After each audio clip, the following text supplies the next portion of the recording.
시간이 지남에 따라 곡식의 알곡이 굵어지고 열매가 무르익는 것처럼 여러분의 기도의 깊이가 더욱 깊어지기를 바랍니다. 그래서 이 기도의 씨앗을 뿌리는 시간이 여러분의 하루 가운데 가장 기다려지는 그런 시간이 되기를 축복합니다.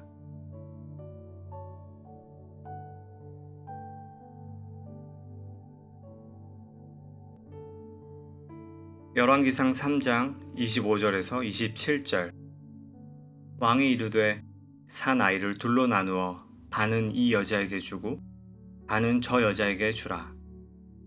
그 산 아들의 어머니 되는 여자가 그 아들을 위하여 마음이 불붙는 것 같아서 왕께 아뢰어 청하건대 내 주여 산 아이를 그에게 주시고 아무쪼록 죽이지 마옵소서 하되, 다른 여자는 말하기를 내 것도 되게 말고 내 것도 되게 말고 나누게 하라 하는지라.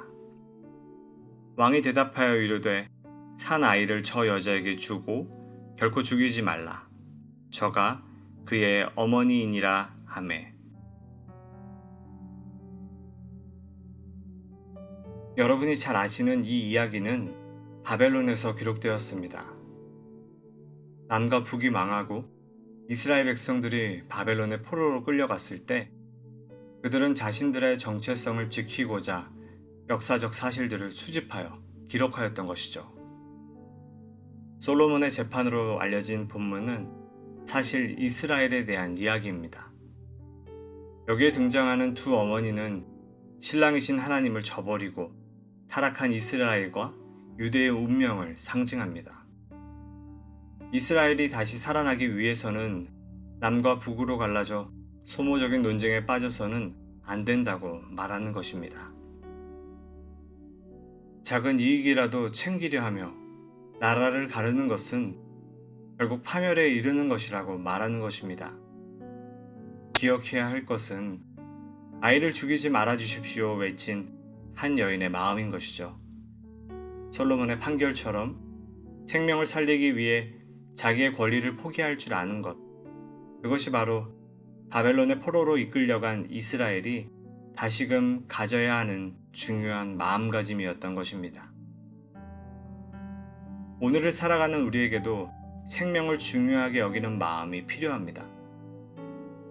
생명을 훼손하면서까지 욕심을 채우려고 한다면 우리 공동체는, 이 나라는, 그리고 앞으로의 인류는 더 깊은 절망과 고통을 경험하게 될 것입니다. 예수님께서 자신의 권리를 포기하시고 이 낮은 자리에 내려오신 것은 결국 우리의 생명 때문입니다.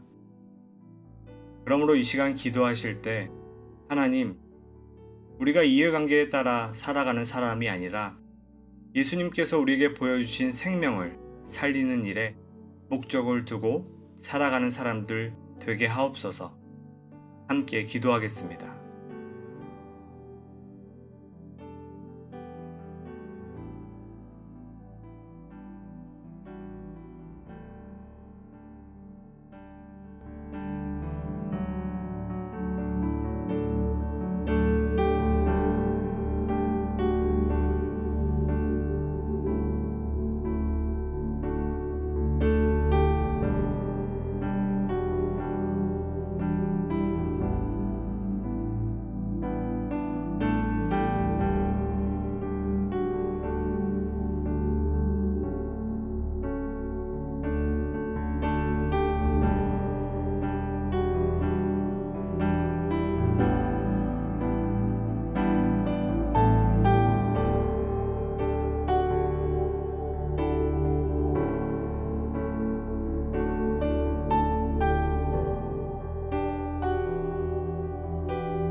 이 시간 세계 경제를 위해 기도합니다. 여전히 우리는 팬데믹의 영향 가운데 많은 어려움을 겪고 있습니다. 미국을 중심으로 시작된 금리 인상이 우리 삶에 어떠한 모습으로 나타날지 여전히 불안한 가운데 있습니다. 만약 경기 침체로 이어진다면 많은 이들의 생계가 어려워지고 그들의 삶의 고통이 가중되기 때문입니다. 생명을 사랑하는 마음으로 함께 경제를 위해 기도해야 할 때입니다. 그러므로 이 시간 기도하실 때 하나님, 정책을 결정하는 정치인들과 많은 경제인들의 마음에 생명을 소중히 여기는 마음을 주셔서 순결한 마음으로 주님께서 주시는 지혜로 이 어둠의 터널을 무사히 지나가게 하옵소서. 함께 기도하겠습니다.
높으신 보좌에서 낮은 이 땅으로 내려와 가난한 사람들, 질병에 걸린 사람들, 그 꺼져가는 생명을 다시 타오르게 하신 생명의 예수님을 이 시간 찬양합니다.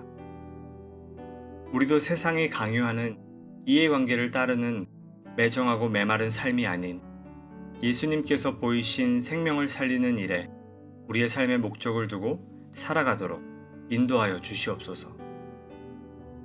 세계 경제를 위해 기도합니다. 여러 나라들이 경기 침체에 대한 불안한 마음을 토로하고 있습니다. 이 일에 많은 이들의 생계가 어려워질까 걱정이 됩니다. 삶의 고통이 가중되고 생명의 문제로 이어질까 두렵습니다. 주님, 지혜가 필요합니다. 먼저는 주님께서 세우신 세계의 모든 지도자들에게 그리고 우리 모두에게 생명을 사랑하는 마음을 가지게 하시고 이 어려움을 잘 이겨나가도록 은혜를 더하여 주시옵소서.